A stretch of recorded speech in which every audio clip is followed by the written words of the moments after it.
राम यादव जी, सुनील सिंह जी और पार्टी के नेता केडी यादव जी, सारे लोग बाबा साहब को माल्यार्पण कर रहे हैं। बाबा साहब के द्वारा बनाए गए संविधान को आगे बढ़ाने का संकल्प ले रहे हैं।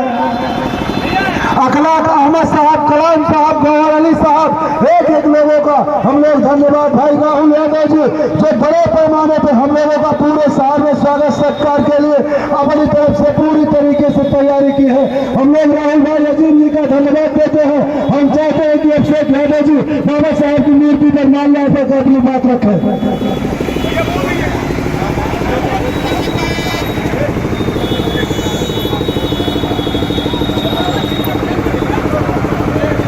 साथियों, अपनी डिग्रियां लेकर के सड़कों पर मारे मारे फिर रहा है। कहीं कोई नौकरी रोजगार नहीं है। जो है, जो परीक्षाएं हुई उसके पेपर सारे आउट हो गए। आयोगों में सदस्य नहीं बनाए जा रहे हैं। कहीं से भर्तियां नहीं आ रही। एसएससी और रेलवे में बहुत सारी भर्तियां लंबित पड़ी हैं। नौजवान दर दर की ठोकर खा रहा है। और इस सरकार की जो योजना है वो आप खुद सोचिए कि सरकार की योजना है कि हम कॉन्ट्रैक्ट बेस पे आपको नौकरी देंगे, हम आउटसोर्सिंग के जरिए लोगों को नौकरी देंगे, ठेके पे रखेंगे, लेकिन सरकारी नौकरी नहीं देंगे। जबरन रिटायर किया जा रहा है लोगों को, पेंशन खत्म कर दी गई, सरकारी पद खत्म किए जा रहे हैं। एक एक व्यक्ति को 3-3 लोगों का काम कराया जा रहा है। बैकलॉग की भर्तियां नहीं हो रही हैं। इसलिए हम लोग आपके बीच आए हैं कि आज 45 साल के उच्चतम स्तर पर है बेरोजगारी दर। इतनी बेरोजगारी कभी नहीं थी जितनी आज है। इसलिए हम लोग आपके बीच आए हैं। हम लोग आपको ये बताने आए हैं कि ये सरकार जो अग्निवीर जैसी योजना लाई है, उस अग्निवीर योजना में मात्र 4 साल के लिए आपको नौकरी करने का मौका मिलेगा। सेना जैसे सेना में, जिस सेना पर हम सबको गर्व है, जिसमें जाने पर एक एक नौजवान सवेरे जाने के लिए 4 बजे भोर में घर छोड़ करके ग्राउंड और जाकर के सड़कों पर दौड़ने का काम करता है, पसीने से पसीना बहा देता है सड़कों पर। उस सेना के साथ इस तरह का खिलवाड़ की 4 साल के लिए नौकरी, न कोई रिटायरमेंट प्लान, न कोई पेंशन का प्लान, और शहीद हो गए तो शहीद का दर्जा भी नहीं मिलेगा। इस तरह की योजना लेकर के ये सरकार चल रही है। ऐसी सरकार और ऐसी योजना का विरोध करने निकले हम लोग बाबा साहब के संविधान को बचाने निकले हैं। हम लोग बाबा साहब के उस सपने को बचाने निकले हैं जिन्होंने इस देश में संविधान बचाने के लिए और संविधान में प्रदत्त जो अधिकार दिए, उस अधिकार की वजह से आज समाज की मुख्य धारा में आज लोग दिखाई देने लगे हैं।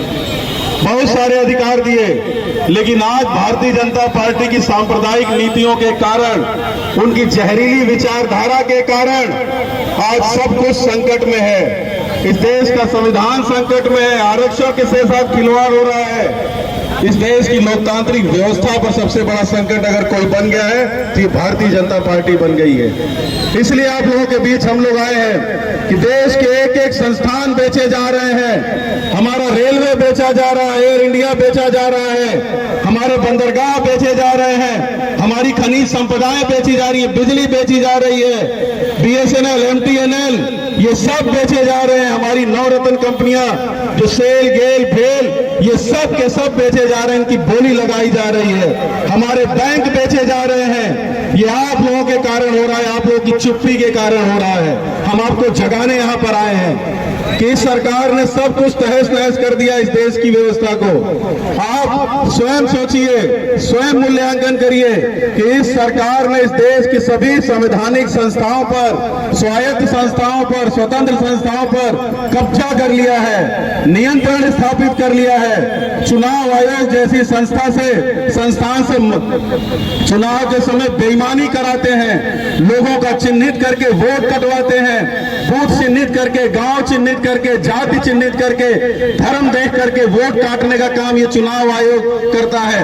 अधिकारियों को अपने साथ बेईमानी कराता है, चाहे वो जिलाधिकारी हो, चाहे तहसीलदार हो, थानेदार ही क्यों ना हो। ये सब बेईमान निकल गए, सब भारतीय जनता पार्टी के एजेंडे को लागू करने में लगे हुए। इसलिए हम लोग आपके पास आए हैं कि कोई रास्ता नहीं बचा है इस देश का में मीडिया नाम की कोई चीज नहीं रह गई है जो इस सरकार से सवाल पूछे, सरकार से पूछे कि क्यों आरक्षण पर चोट की जा रही है, क्यों निजीकरण धड़ल्ले से कराया जा रहा है, जो हमारी अमूल्य संपदाएं हैं उनको क्यों औने पौने दामों में अपने पूंजीपति मित्रों को बेचा जा रहा है, क्यों 12 लाख करोड़ पूंजीपतियों के माफ किए गए, क्यों किसान रोज आत्महत्या करने को मजबूर है, क्यों हमारे बैंक बेचे जा रहे हैं, क्यों आरबीआई से 1,67,000 पैसा जो इमरजेंसी का पैसा था वो निकाल लिया गया, क्यों हमारी बेरोजगारी दर इतनी ज्यादा हो गई है कि नौजवानों की पीढ़ी बर्बाद हो गई, क्यों अग्निवीर जैसी वाहियात योजना लाने की जरूरत पड़ी है। इन सब सवालों पर आपको पूछना पड़ेगा, खड़े होना पड़ेगा गलत के खिलाफ, खड़े होना पड़ेगा अन्याय के खिलाफ। अगर आप नहीं खड़े होंगे तो आने वाली पीढ़ियां, आने वाली नस्लें आपसे जवाब मांगेंगी। जो बाबा साहब का जो संविधान था, जब वो रौंदा जा रहा था, जब आरक्षण के साथ छेड़छाड़ हो रही थी, जब इस देश की लोकतांत्रिक व्यवस्था पर चोट पहुंचाया जा रहा था, तो उस समय का नौजवान, उस समय के लोग, उस समय के हमारे जो वरिष्ठ नागरिक हैं, आखिर ये सब कर क्या रहे थे। इतिहास आपसे सवाल करेगा और आप उसका जवाब देने की स्थिति में नहीं रहेंगे। इसलिए आज खड़े हो जाइए समाजवादियों के साथ, खड़े हो जाइए अखिलेश यादव जी के साथ, जो भरोसे की राजनीति करते हैं, जो कहते हैं वो करके दिखाने की बात करते हैं। और समाजवादी व्यवस्था में ही सबका अधिकार निहित है, सबका सम्मान, सबका स्वाभिमान निहित है। समाजवादी व्यवस्था ही ऐसी व्यवस्था है जहां पर कोई ऊंच नीच नहीं है, जहां कोई गैर बराबरी नहीं है, जहां पर किसी भी प्रकार की अनियमितता नहीं है, किसी तरह का ऊंच नीच नहीं है, और संसाधनों में बराबर की हिस्सेदारी है। नहीं, ये नहीं है कि जाति देख करके, धर्म देख करके न्याय करेंगे, धर्म देख करके हमारे मुसलमान भाइयों का बुलडोजर से जाकर के घर गिराएंगे। ये समाजवाद नहीं कहता। समाजवाद सबको लेकर के चलने की बात करता है। समाजवाद इस देश के स्वतंत्रता संग्राम में जिन लोगों का योगदान है उनको नहीं भूलता है, उनको लेकर के उनके बनाए सपनों को पूरा करने की बात करता है। हम बाबा साहब के सपनों को लेकर के चलते हैं, हम भगत सिंह के सपनों को लेकर के चलते हैं, और हम भारत छोड़ो आंदोलन के नायक, समाजवाद के पुरोधा आदरणीय डॉक्टर राम मनोहर लोहिया जी के सपनों को लेकर के चलते हैं। हम अपने नेता जिन्होंने अपना पूरा जीवन लगा दिया दलित, पिछड़े, मुसलमान, गरीब, वंचित और शोषित लोगों के लिए, जिन्होंने पूरा जीवन उनके उत्थान को, उनको समाज की मुख्य धारा में लाने को लगा दिया।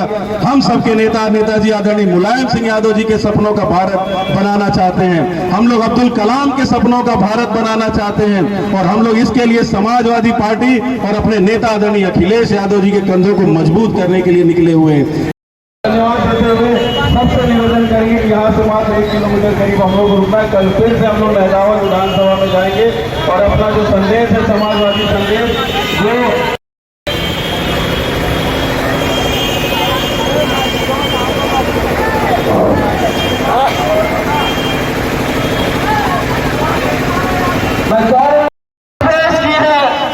यहाँ के शानदार नेता, नौजवानों के नेता आदरणीय संतोष सन्नी जी हम लोगों का स्वागत करके हम लोगों के साथ बारिश में साइकिल चला रहे हैं।